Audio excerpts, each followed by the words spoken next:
Hi, subscribe to Life Stories so you don't miss new stories. Our whole life is a theater, and the people in it are actors. A familiar phrase, right? I heard it a few years ago and later found out it was Shakespeare. Before that, I wasn't into reading much, just living like everyone else.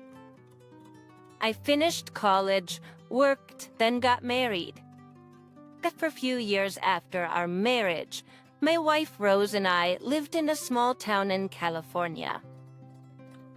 I worked as a regular salesman in a local shop, and Rose worked as a nurse at a hospital. We were pretty average.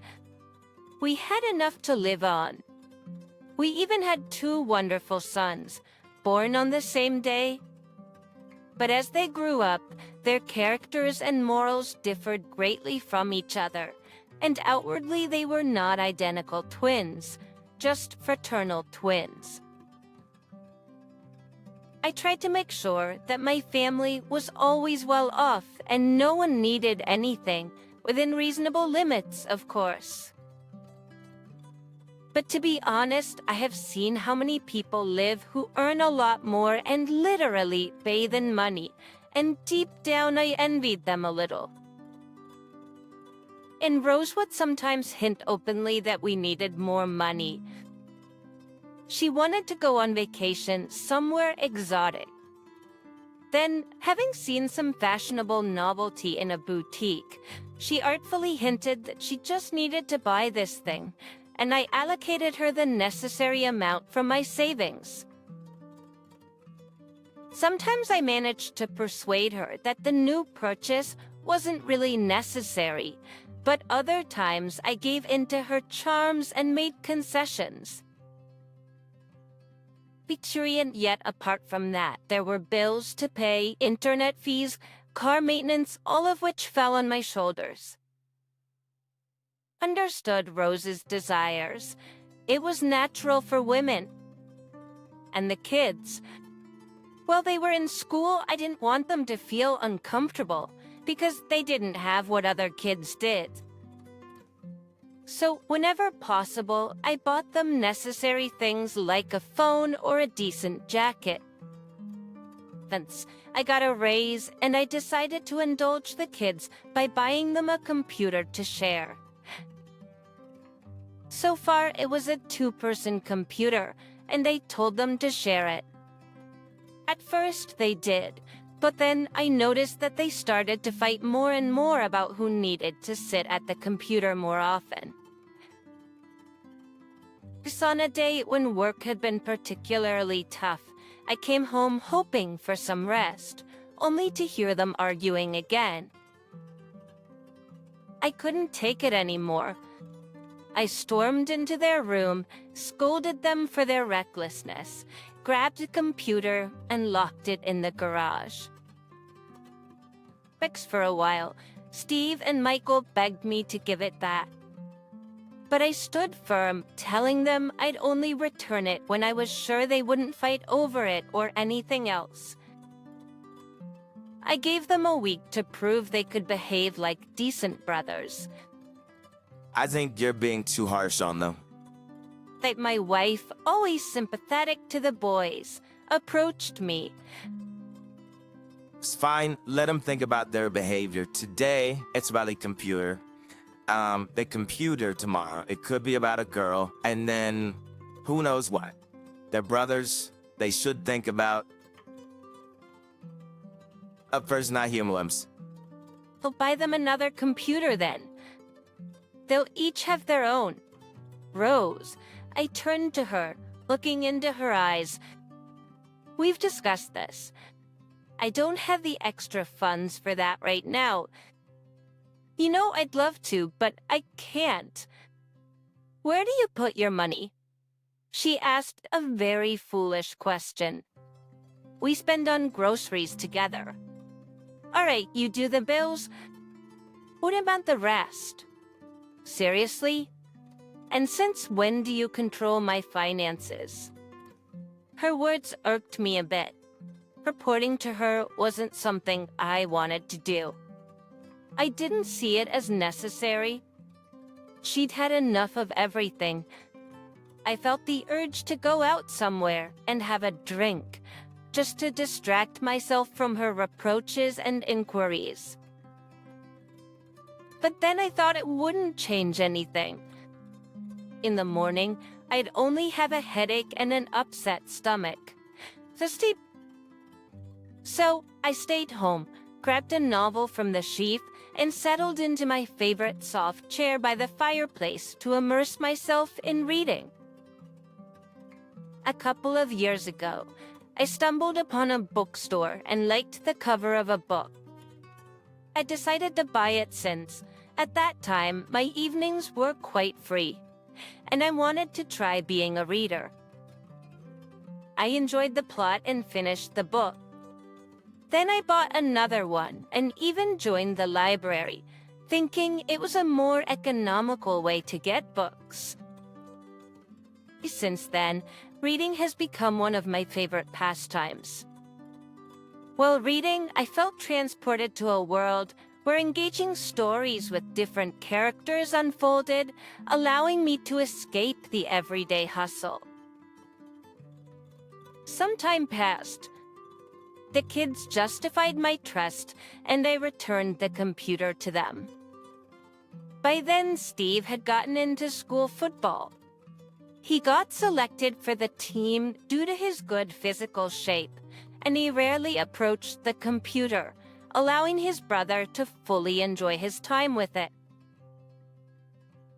Michael was happy about this because he discovered a talent that enabled him to easily handle various programs, and every day he explored new possibilities. I was glad the kids finally settled down. But life doesn't always go as smoothly as one would like. For a few weeks, we lived in peace and harmony. Even my wife stopped nagging me about this or that. Initially, I didn't pay attention to it. I just liked that peace had finally settled in our family and home. From time to time, I met with a friend and we shared our problems and successes.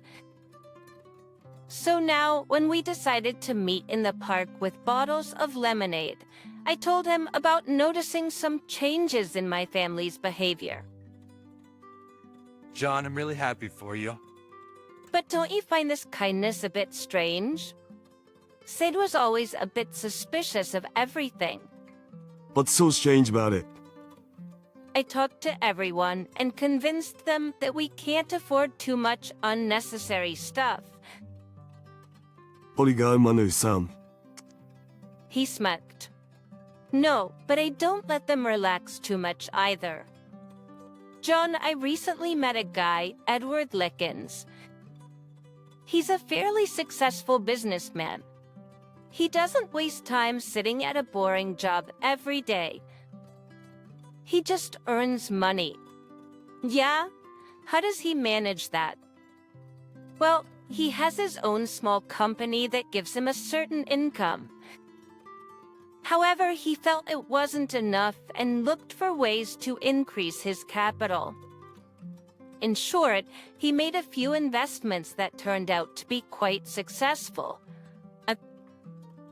He offered me the same. And did you agree? Honestly, at first, I also thought it was some sort of scam or a regular pyramid scheme. But he explained everything to me in great detail. I pondered for another day whether to agree or not. And I decided to take the risk. And how much did you invest? 10,000? Are you crazy? You got a lot of money. No, I couldn't do that. What if they're crooks? You'll be sorry for your money. Don't worry about my money. Yes, you can easily fall for scams, especially if you don't know everything. But this guy told me a lot and suggested buying the same stocks he did. Who the fuck is this dick that so generously offers to help? That's the son of a close friend of my father's. I don't think he has a motive to deceive specifically me. Especially since he openly admitted to me that he wants to buy a large portion of the shares because the director of that company is his enemy. But since he can't do it himself yet, he's reaching out to close people and proposing a unique way to execute his plan. He wants to take over that company. You got me right. So, and it's more advantageous for him if a part of the shares is held by trusted people rather than those idiots. I pondered that the offer was quite enticing. But is it worth the risk? I don't think my friend would advise me something malicious. But why are you so sure about his words? John, I'll tell you a secret. Don't ask how, but I found out that this Edward somehow manipulated these shares to drop significantly in price. And they'll stay at that level for 2 more weeks. That luxuriates, then they'll skyrocket. That's when he started buying them. And he offered them to me. I don't know who else. I wasn't entirely fond of this peculiar bait, but I decided to think it over.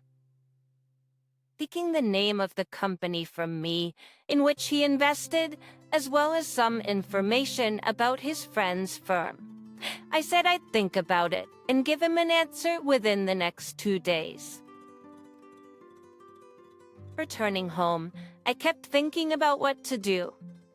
It's both tempting and pricking. Just remembering that my son is a computer genius, I decided to cautiously gather more information through him about this mysterious guy and the firms. "Okay, son, what are you up to?" I entered his room, glad he was home at the right moment. Hey, Dad. Nothing special. Did you some? I liked his deduction and decided to tell him something about what interested me, especially hoping for his help. "Yeah, you're right. I wanted to ask you something. You're quite good with this thing. Fancier clothes. I thought she might be feeling insecure about her age and was trying to hide it. But something still bothered me. I took out my phone and dialed her number. "Rose, where are you?" I just went out for a walk. I'll be home soon. "It's something wrong?" Well, no, I just came home and you weren't here. "That's why I'm worried," I said, "but that never bothered you before. But when will you be back?" Actually, I asked again, hearing cheerful music playing in the background where she was. "Soon, maybe in an hour," she replied. "I won't be long." "Did you find something to eat there?" I asked. "I left everything in the fridge." "I'll manage," she replied and hung up. I didn't feel like reading, so I grabbed a book from the shelf and began flipping through the pages, trying to find where I left off last time. For about 15 minutes, I struggled to grasp the essence of the text, but the letters seemed to get lost and tangled within the lines. I couldn't shake off the thoughts about my wife's situation. Perhaps she was truly with her friend listening to something. While I was lost in thought, Michael came down to me and said he had some results. He didn't tell me anything bad, actually. He provided a bit more information than me did. However, Michael didn't know what to expect from the firm yet, but he noted that Edward Likins indeed owned the largest number of shares, and a significant portion belonged to his relatives or close friends. He also mentioned that there was no criminal record associated with Lekins.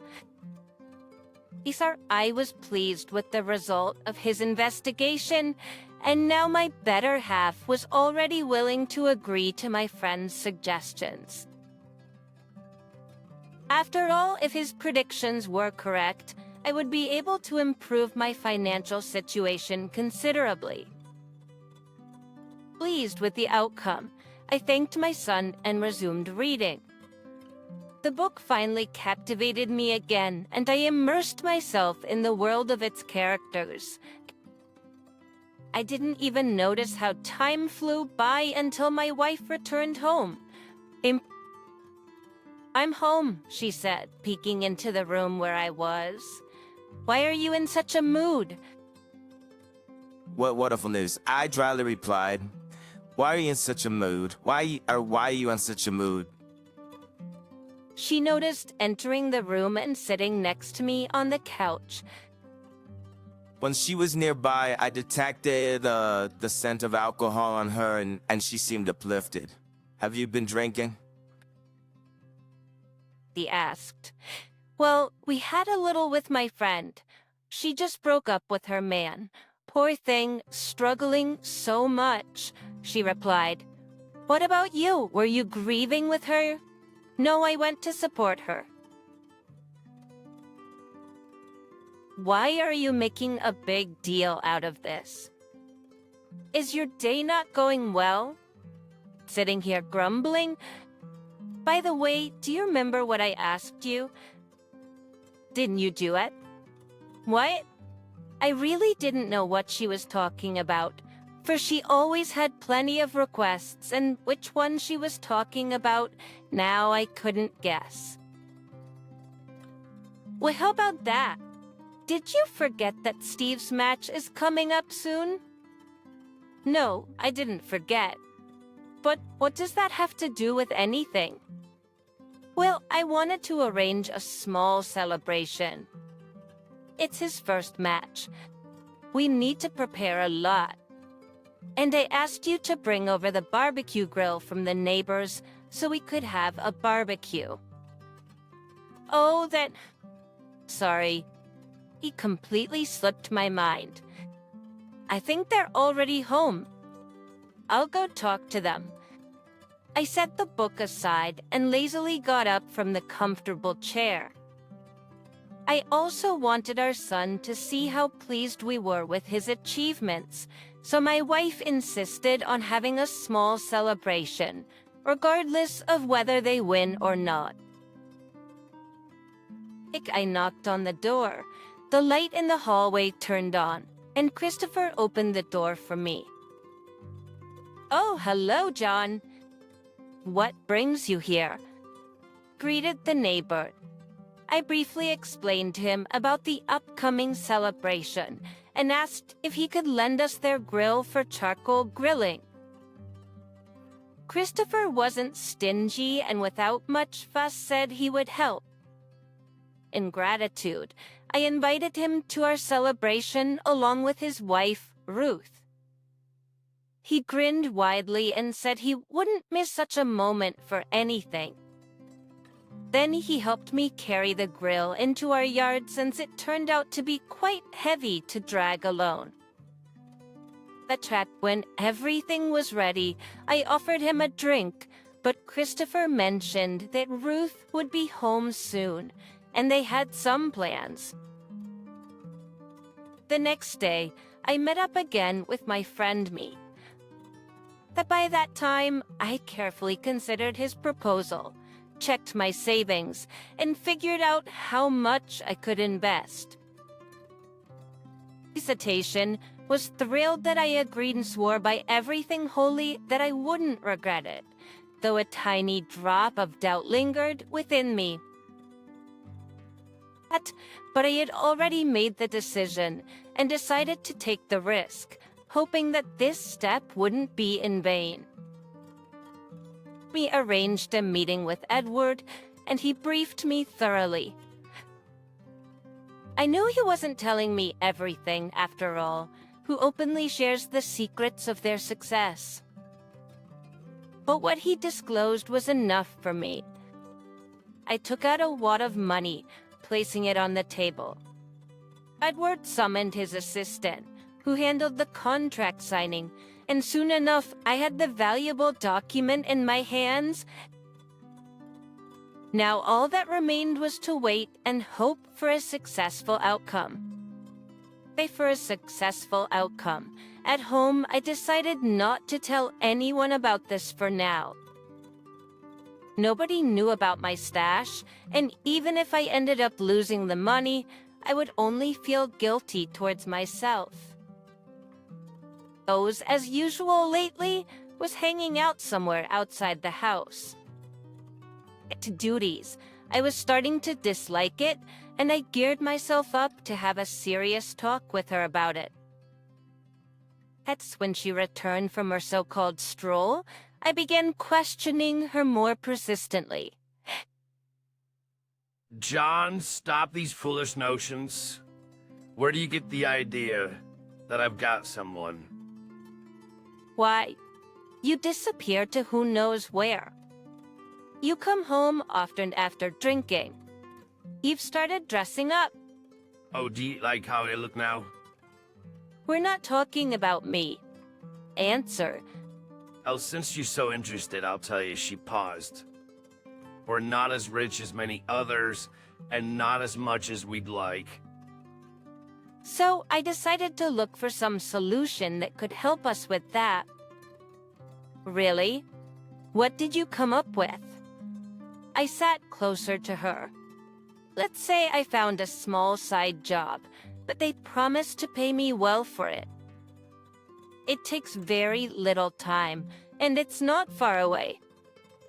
And what kind of job is this? I was genuinely surprised and stared at her more attentively. It's not a job, it's a side gig. My friend suggested it. I need to visit an old lady several times a week and check on her health. I might do some household chores there too. And how much will they pay you? $500 for each visit. And if everything goes well, they promise some extra. And who's so generous? Some businessman, I've only seen him a couple of times. Mostly, I deal with his daughter. Quite wealthy people. And how long have you been doing this? Just over a week now. Sorry, I didn't want to tell you right away. I didn't know how it would go for me. I wanted to make sure first. And you know what? I even like it. This story seemed a bit murky and contrived to me, but maybe that's how it is. After all, she's a nurse. She's looked after elderly patients in the ward, so she definitely has experience. But what struck me as strange was the generous payment she was promised for her services. Who is this person who's paying you? Person who's paying you so generously. Do you even know his name? You're teasing me, of course. He introduced himself to me. Some Edward, a calm guy, so concerned about his mother.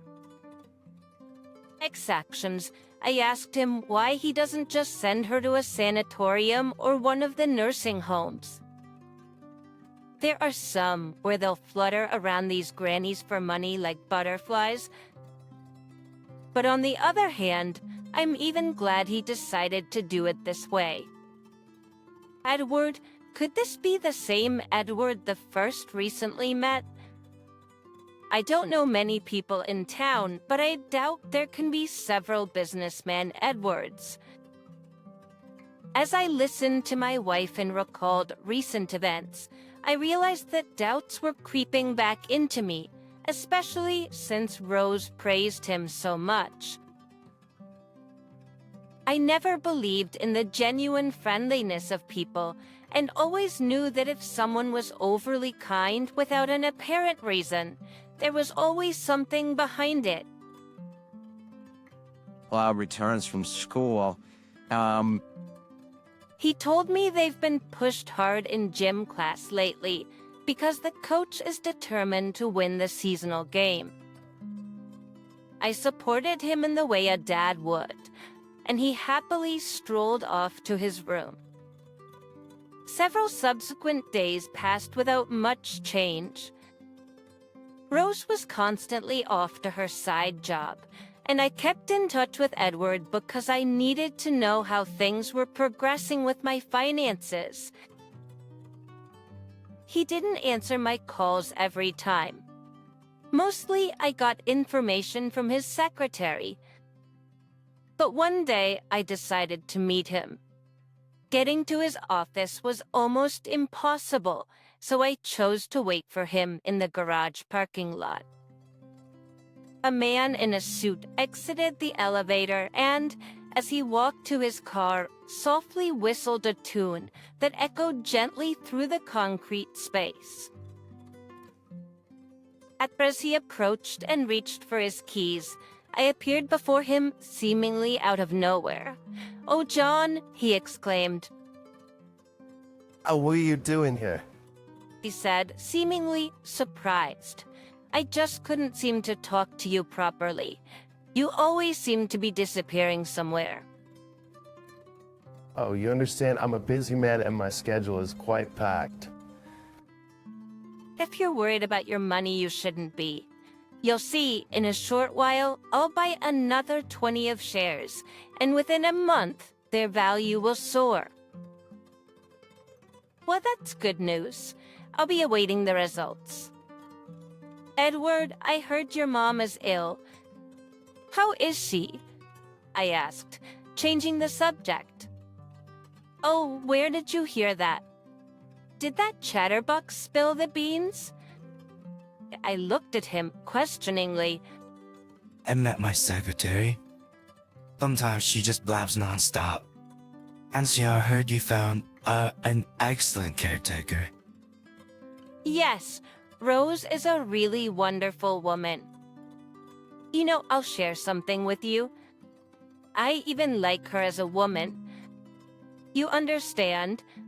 I invited her for dinner a couple of times, and she seemed so unhappy. She kept complaining about her husband, such a tyrant. How could anyone behave improperly with such a woman? No, okay, he checked his watch. I'm running late. I have a meeting scheduled. Nice seeing you. He left, and I now knew that this was the Edward my wife was talking about. And it looked like they had more than just a business relationship. The 2 dinners together didn't confirm that she decided to cheat on me, and why would she? But now I was determined to get to the bottom of this and bring them out into the open. I came back home and was mulling over in my mind how to expose them. After all, none of them would confess just like that, unless I give them a good beating. But I couldn't do that just yet. The kids wouldn't understand why I suddenly attacked their mother, and besides, I couldn't bring myself to lay a hand on a woman. You see, and that scoundrel was currently in charge of my money, and if I were to go at him with fists, the most probable thing he'd do is ensure I never see that money again.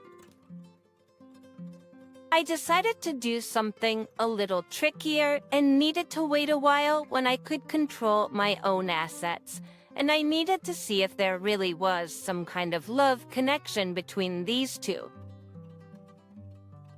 Rose wasn't at home. It seems she had gone to that so-called grandma's place. Did she even exist? I was beginning to doubt it. My initial urge was to go there, but I didn't know where it was, so I decided to wait until the next time and then simply follow my wife to see everything with my own eyes. That's what I did. The next day, I came home from work early to catch her at home. Naturally, when Rose asked why I was home so soon, I said I wasn't feeling well and they let me leave early. Are you going there again? He asked, watching her get ready meticulously. Going where? To your old lady? Rose turned to me from the mirror and smiled sweetly. Yes, it's another visit day, and I'll receive the payment. Oh, Rose, there's something that bothers me. But you're going to take care of the old lady. Why do you need so much makeup and all these outfits? Oh, John, she turned to me again. Are you jealous of me visiting that sweet old lady? John, you're so silly. You know I'm not as young and fresh as before. It's normal for me to use makeup. First of all, I do it for myself.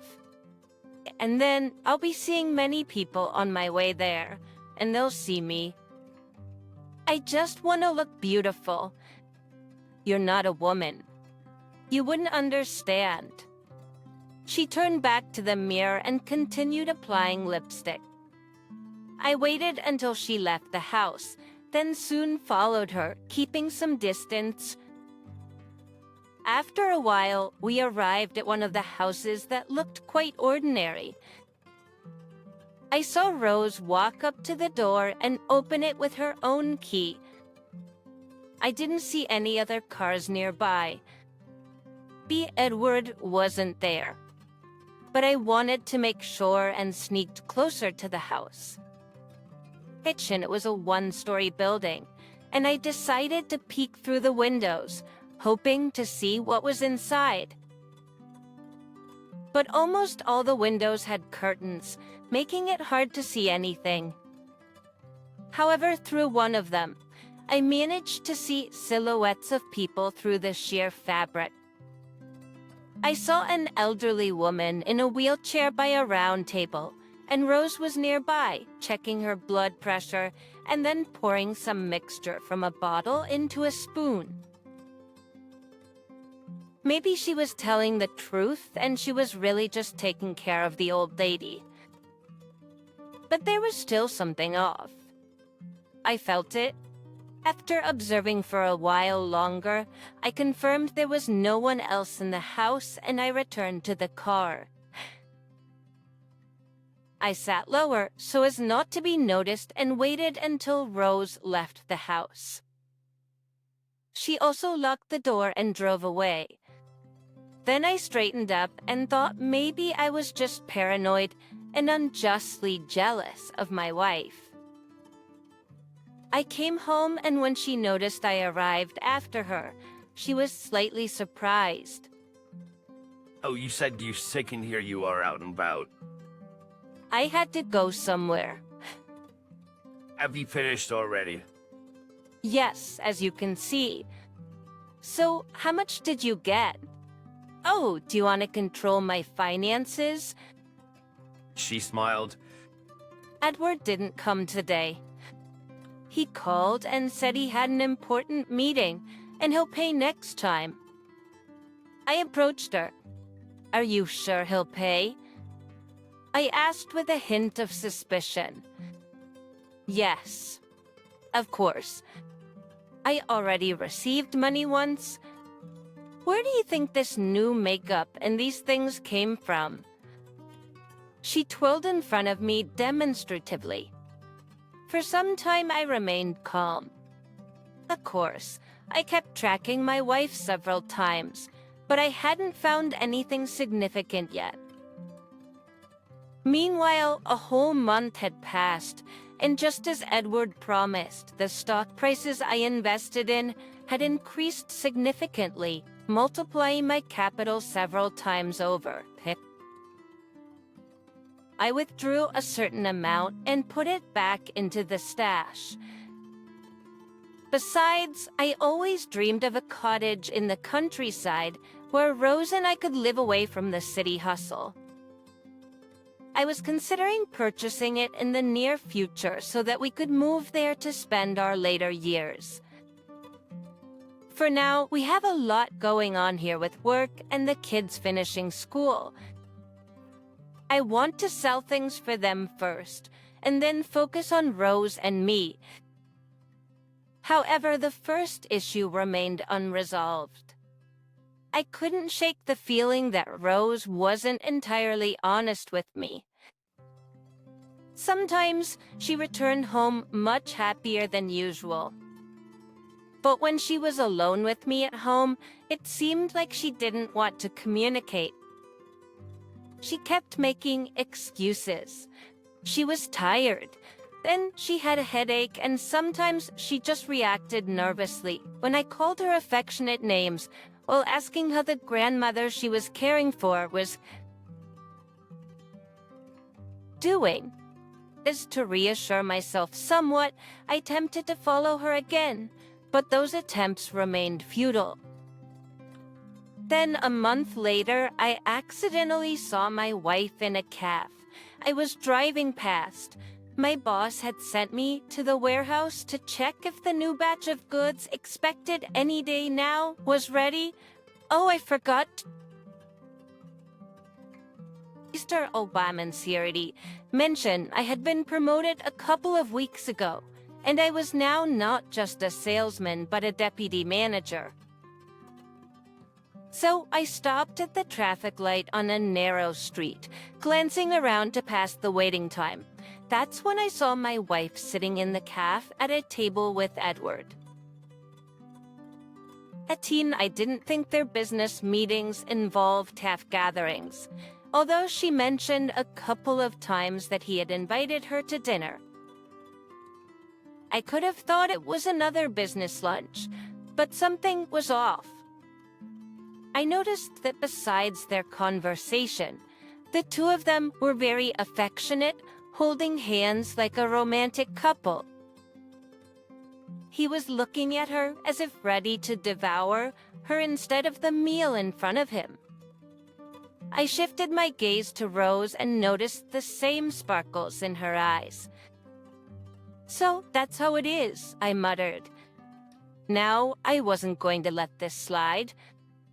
Parking my car on the side, I was determined to go there. As I crossed the street, I noticed they were leaning towards each other, about to kiss. Suddenly, a car screeched to a halt in front of me. I turned and saw a bumper right in front of me. It was a miracle I didn't end up under it. The driver leaned out of the window, shouting something, but I didn't listen. I waved my hand and continued on my way. Rose and Edward, hearing the commotion, turned their attention toward me and quickly adopted innocent poses at the table. It, however, was filled with anger, eager to give them both a piece of my mind. As I approached, Edward grinned broadly. "Oh, John." Oh, John. He even stood up from the table. I glanced at him and then at Rose, who was visibly embarrassed but tried to maintain composure. She didn't say anything to me, didn't even mention my name. Then I realized that Edward didn't know I was Rose's husband. For some reason, she hadn't told him. But why?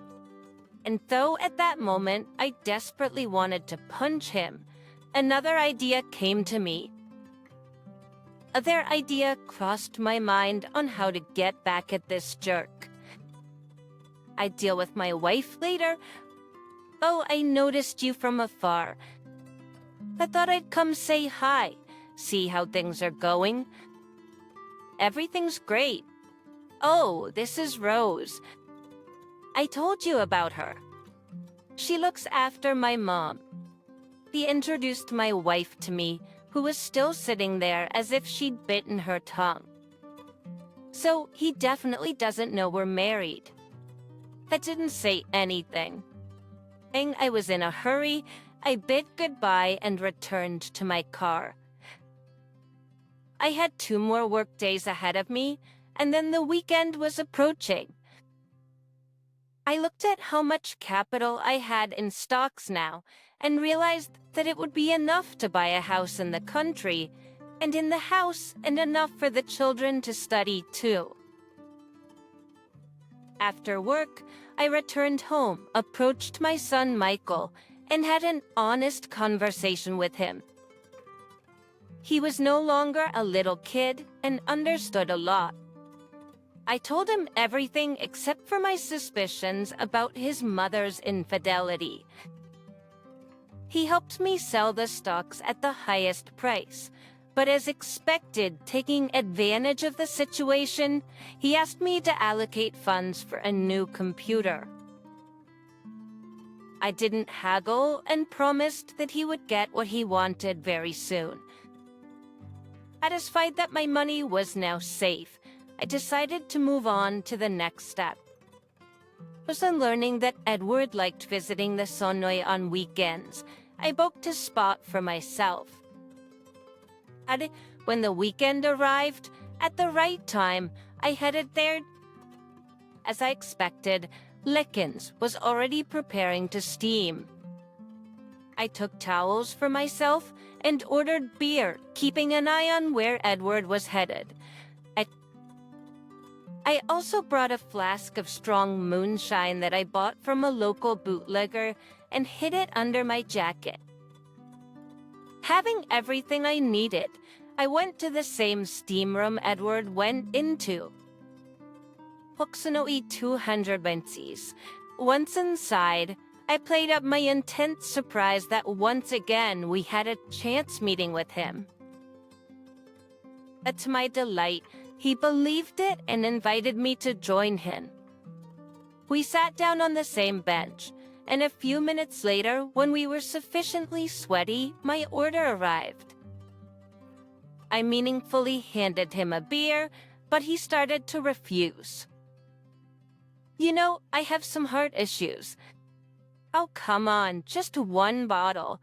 What harm can a beer do? Look, it's nice and cold. Just what you need. Edward looked at the bottle. I appreciate it, but drinking in a sauna isn't my thing. Appreciate it, but drinking in a sauna isn't my thing. Oh, come on, just one bottle. What harm can a beer do? Look, it's nice and cold. Just what you need. Slowly, I began to inquire, hoping he'd slip up about how he managed to pull off such deals. But he kept evading a direct answer. I'll go throw some more water on the rocks, he said, noticing the steam reducing. I took advantage of the moment, took out the flask from under my towel, and poured some into his beer when he wasn't looking. He turned and said, "Sedifew, that was intense." Then he suggested, "Gotta steam right in the face." I innocently replied, "Why don't you drink some? It's still cold." It'll ease it. Edward believed there was some truth to it and leaned in to sip from the bottle. A few minutes later, I noticed he was already quite intoxicated. The other guys who had been steaming at a distance were leaving. They seemed to have gotten what they wanted. It was perfect timing for me. Taking advantage of the situation, I steered the conversation back to how luck favored him. And due to his considerable intoxication, he began to speak freely and admitted that he had a hacker acquaintance who helped him manipulate the stock market. Edward knew when to buy and sell due to this connection. I was satisfied with his answer. Edward said, "Friend, why are we always talking about work? Just work." Let me tell you something. Tell me, are you married? I replied, "Oh, I see. You're married?" "Well, I'm not. I used to be, but we divorced." Damn, I don't even remember why now. She just left. Oh well, to hell with her. Tell me, that's how it goes. I found someone now. Oh, she's just fantastic. Not a woman but fire. And who is she? he asked. Oh, you've already seen her. She's my mother's caretaker, Rose. Beautiful, right? I responded. And are you two dating already? He asked. Well, let's say we are. At first she was hesitant, shy. But my money did the trick. When I gave her the first necklace, she acted just like any other prostitute. Edward slurred, his speech becoming less coherent. I heard even more than I wanted. At that moment, I felt that anger inside me was growing more and more. I was angry before, but now a fierce rage was raging inside me. And unable to contain the emotions bursting out, I snapped and hit the scoundrel hard in the jaw. Thanks to his intoxication, he didn't fight back at all. He actually followed the face in the direction of my fist, and he fell to the floor, but he fell so hard that he hit his head on the corner of the tiled stairs. After observing him for a while, I saw that he continued lying there without moving, and blood was flowing from the wound on his temple. It seems I accidentally killed him, but that's not what I wanted at all. Just leaning over him, I started looking for his pulse on his neck. Unfortunately, soon I felt a faint pulse under my fingers. I needed to find a way out of the situation. Alcohol in his blood. At first, I thought it would be wiser to simply pour out the alcohol from his bottle, but instead, I took out my flask, wiped it clean, then pressed Edward's fingers against it and slipped the flask. Listened to his belongings, as if he himself decided to add some spirits to his beer. Because having done all these manipulations, I feigned a frightened face, peeked out the door, and called for help. He fell. Call an ambulance. The take the girl from the reception instantly rushed and ran to see what had happened. Seeing the regular customer bleeding, she screamed at the top of her lungs. And upon her scream, other employees gathered, and even several customers nosed in to see what had happened. An ambulance was immediately called. I wanted it to be quiet, but I was detained because at the moment of the fall, I was with him and had to explain in detail what happened.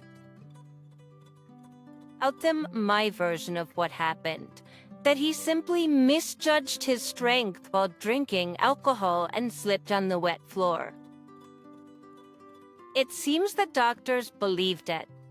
While they were taking care of him, his heart stopped.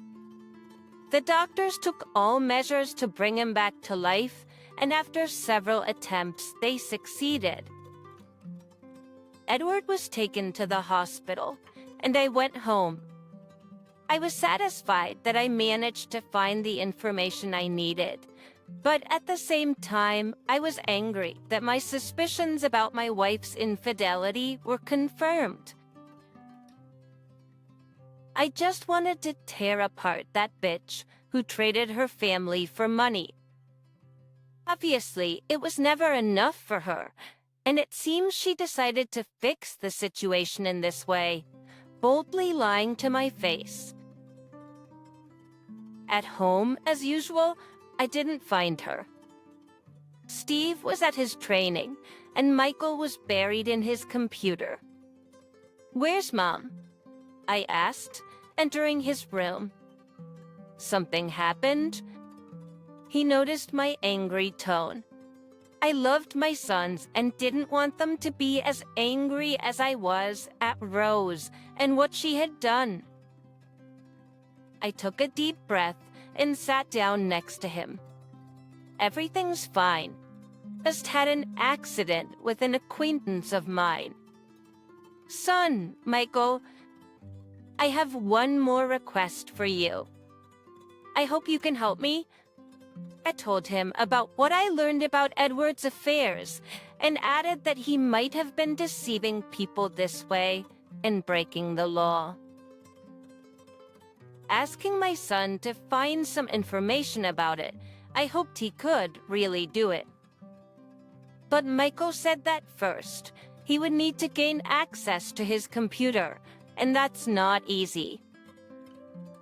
And the fact that I might not be able to fully settle the score with the scoundrel exposing him saddened me. I already hung my head and began to think about a new plan, but Michael noticed how important it was for me and remembered. I remembered that he had an acquaintance who was very skilled in these matters. Michael immediately promised me that he would contact him and started sending him a message in their encrypted chat. Had to make to recorder and to Dad, you don't stand over me just yet. Name, May, text. As soon as I know something, I'll call you. I agreed and left him alone. When I went down to the living room, Rose had just returned home and seemed upset. I asked why the sour face. She looked surprised, realizing that I already knew everything. I asked, "Are you surprised? Do you fucking skin corrupt? How could you?" "John," she asked, frightened. She tried to explain, but I couldn't hold back and slapped her. Rosa's face turned to the side, and she froze in place for several seconds. I asked, "Did he promise you a lot of money?" Rose finally turned her head towards me. She looked at me, tears welling up in her eyes. "John," she said, "how could you say such a thing? How could you think that?" I replied, "I didn't need to think. Your buddy confessed to everything."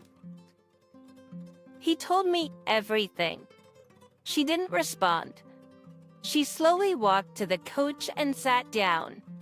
Fear and regret were evident on her face. I struggled to resist hitting her again. After all, my son was at home, and I didn't want him to see me like this. "Gam," I muttered and left the room. Just remained seated on the couch for a long time, then suddenly got up and left the house.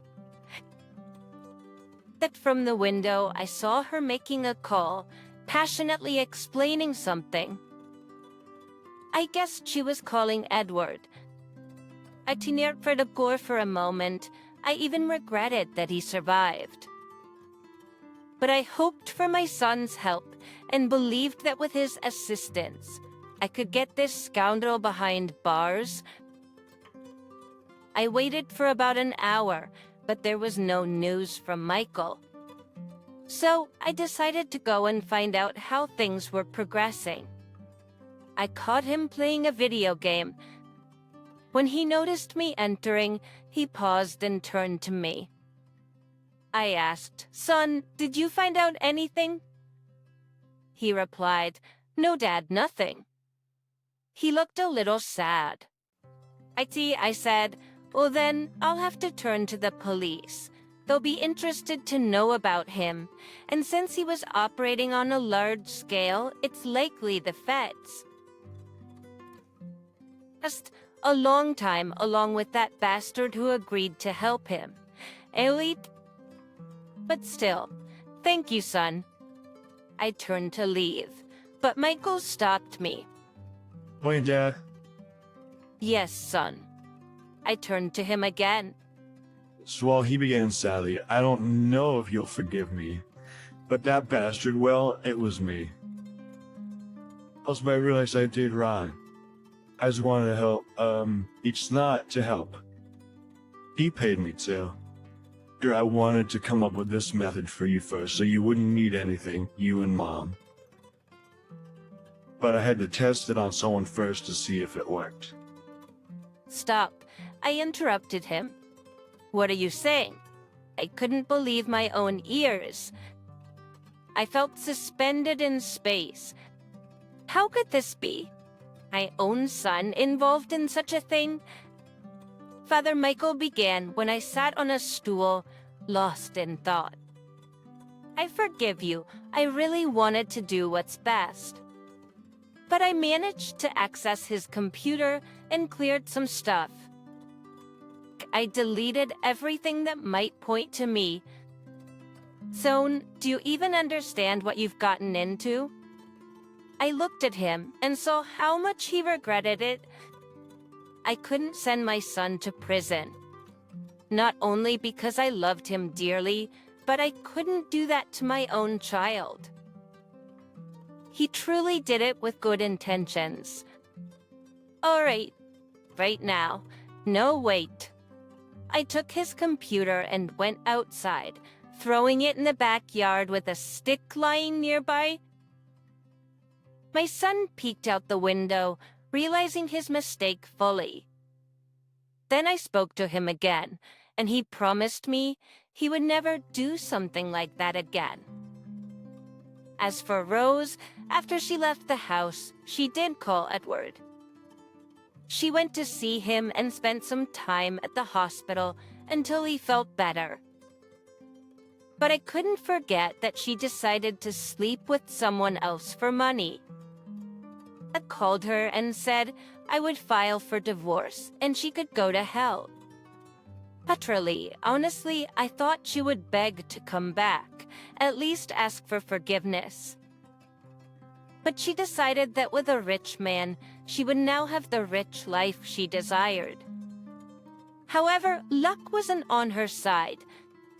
As soon as Edward was discharged from the hospital and she moved in with him, Michael and I made an anonymous commit to the police and sent some compromising files from an internet cafe.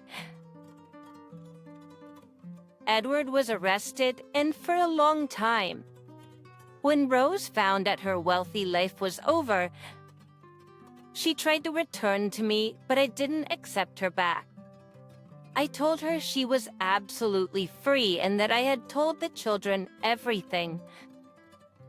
Now they knew what a shameful act their mother had committed.